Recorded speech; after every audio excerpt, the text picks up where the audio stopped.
Menurut John McCarthy, salah satu pendiri AI, McCarthy mendefinisikan AI sebagai ilmu membuat mesin pintar, terutama melalui pembuatan program komputer. Ia menggambarkan AI sebagai upaya untuk memberikan kemampuan kepada mesin, memecahkan masalah, belajar dari pengalaman, dan melakukan tugas yang memerlukan kecerdasan manusia. Dengan menggunakan teknologi AI, kita dapat melihat pengaplikasiannya dalam berbagai bidang, seperti kesehatan, manufaktur, dan masih banyak lagi. Tetapi kami tidak akan membahas dari berbagai bidang tersebut. Kami akan lebih spesifik untuk membahas di bidang teknologi informasi. Mungkin banyak dari teman-teman yang bertanya mengapa kita mengangkat topik ini. Nah, seperti yang kita ketahui, AI merupakan sebuah inovasi yang secara sadar dan tidak sadar telah berkembang sangat pesat di berbagai bidang spesifik di lini kehidupan kita. Nah, dari sisi teknologi informasi sendiri, tidak jarang kita temukan berbagai problematika yang sebenarnya dapat kita jawab dengan penggunaan AI di bidang teknologi informasi ini. Oleh karena itulah, di sini kami mengangkat dan akan membahas mengenai topik tersebut. Oke, tanpa berlama-lama lagi, mari kita saksikan pembahasan berikut ini. Selanjutnya, mari kita bahas pengimplementasian AI secara lebih luas di masyarakat umum. Seiring berkembangnya zaman, semakin berkembang pula teknologi kecerdasan buatan yang didesain sedemikian rupa untuk menjawab problematika yang umumnya terjadi di masyarakat. Raksasa perusahaan teknologi, yaitu Google, menciptakan sebuah AI yang kita kenal sebagai Google Assistant pada bulan Mei 2016. Google Assistant ini adalah layanan berbasis asisten virtual yang dapat melakukan komunikasi dengan manusia. Google Assistant dapat kita temui di smartphone Android. Google Assistant sendiri merupakan media untuk memberikan informasi kepada pengguna dengan kelebihannya yaitu fitur perintah suara. Sehingga pengguna tidak perlu capek-capek mengetik keyword, cukup dengan mengucapkan sepatah dua patah kalimat dan sebutkan informasi apa yang dibutuhkan, maka Google Assistant akan memberikan informasi tersebut. Asisten virtual besutan Google ini dapat memahami dan berbicara dengan bahasa Indonesia ataupun bahasa lainnya, sehingga pengguna dengan Google Assistant dapat berkomunikasi sebaik mungkin. Adapun informasi yang diberikan Google Assistant sangatlah beragam, di antaranya mampu memutarkan musik atau video dari YouTube, memberikan perintah panggilan telepon, mendapatkan perkiraan cuaca, mendapatkan berita, membacakan berita, mendapatkan informasi lalu lintas suatu daerah, melakukan pemesanan makanan, transportasi online, dan masih banyak lagi yang dapat kita lakukan dengan Google Assistant. Jika kita berbicara AI, rasanya tidak lengkap jika kita tidak membahas implementasinya dari ruang lingkup kita sebagai masyarakat RPL. Nah, mungkin dari teman-teman banyak yang mengalami permasalahan terkait bidang RPL, salah satunya adalah codingan.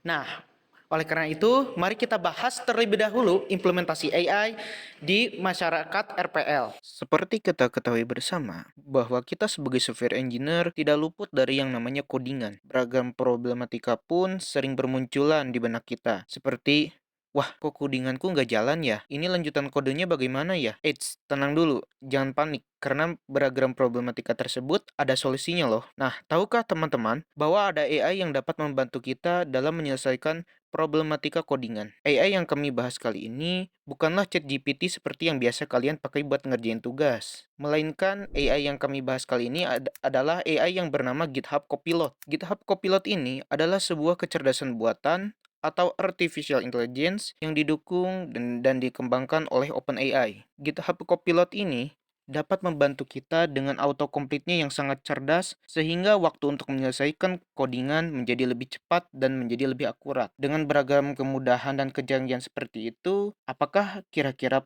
programmer seperti kita akan tergantikan ya oleh GitHub Copilot ini? Kalau memang bisa digantikan, maka kita sebagai programmer akan kehilangan pekerjaannya dong. Kalau dikatakan sampai bisa menggantikan programmer, menurut pandang kami sih akan sulit, tapi kalau sebagai pendamping untuk membantu meringankan programmer nih, oke banget sih. Nah, oke. Kita balik lagi nih ke autocomplete. Autocomplete ini dapat memberikan informasi berupa code suggestion, yaitu saran kode pada text editor yang kita gunakan, sehingga dapat mempermudah kita dalam melakukan penulisan kode. Lalu mungkin ada di antara teman-teman yang bertanya, text editor dan IDE apa saja nih yang bisa mendukung GitHub Copilot ini? GitHub Copilot ini dapat berjalan pada beberapa aplikasi text editor dan IDE yang pada saat ini, seperti Visual Studio, JetBrains, Neovim, dan tentunya text editor kesayangan kita semua, Visual Studio Code. Selanjutnya, mari kita berbicara tentang perkembangan AI beberapa tahun ke depan. AI dan machine learning beberapa tahun ke depan memungkinkan untuk merubah banyak sudut pandang kita terhadap bagaimana kita menyelesaikan suatu pekerjaan. Dengan kemampuan untuk menganalisis set data yang sangat besar dan menemukan pola yang kompleks, AI akan membuka peluang baru dalam penelitian. Yang paling penting, AI akan mempengaruhi hampir setiap industri, menjadi penggerak utama teknologi baru seperti big data, robotika, dan IoT. Namun, seperti dua sisi mata uang, AI juga memiliki dampak positif dan negatif. Di satu sisi, AI dapat meningkatkan efisiensi melalui otomatisasi tugas, membantu dalam diagnosis medis, dan mendorong kemajuan kendaraan otonom. Di sisi lain, AI juga dapat menyebabkan pemindahan pekerjaan. Laporan terbaru dari Goldman Sachs memperkirakan sekitar 300 juta pekerjaan dapat terpengaruh oleh AI generatif, yang berarti 18% pekerjaan di seluruh dunia dapat diotomatisasi dengan dampak yang lebih besar pada ekonomi yang lebih maju dibandingkan dengan pasar yang sedang berkembang. Selain itu, AI dapat menimbulkan masalah etis tentang bias dan privasi, serta membuka risiko keamanan dari peretasan. Setiap perkembangan teknologi, secanggih dan sejauh apapun dampak yang diberikan kepada lingkungan, pasti memiliki hambatan dalam penggunaannya. Lalu, apa saja hambatan tersebut dan kira-kira solusi apa saja yang mungkin bisa dilakukan?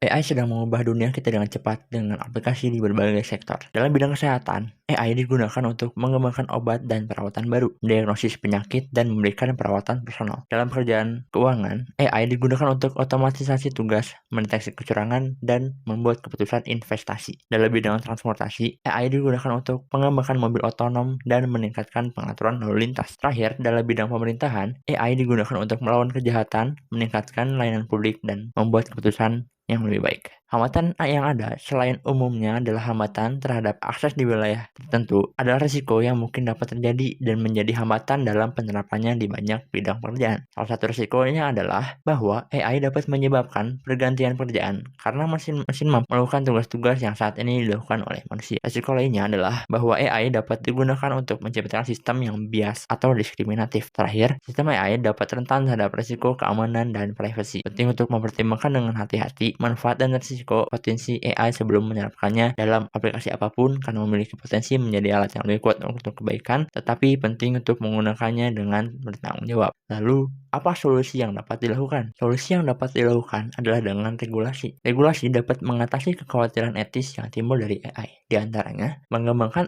pedoman etis untuk pengembangan dan penggunaan AI. Pedoman ini harus mengatasi masalah seperti keadilan, akuntabilitas, dan privasi. Memastikan bahwa sistem AI transparan dan bertanggung jawab. Ini berarti orang harus dapat memahami bagaimana sistem AI bekerja dan mengapa mereka membuat keputusan seperti itu. Melindungi data pribadi yang digunakan oleh sistem AI. Ini berarti memastikan bahwa data pribadi dikumpulkan itu digunakan dengan cara yang adil dan menghormati privasi semua orang. Menurut pandangan kami, berdasarkan pertanyaan tersebut, apakah AI dapat membantu atau menggantikan? Kita bisa lihat dari pengkondisiannya. AI dapat membantu apabila kita dapat memaksimalkan penggunaan AI untuk membantu segala bentuk aktivitas kita. Bisa dikatakan menggantikan apabila kita tidak dapat mengikuti perkembangan AI yang cenderung lebih modern dan inovatif. Lalu bagaimana menurut Anda? Mark my words, AI is far more dangerous than nukes.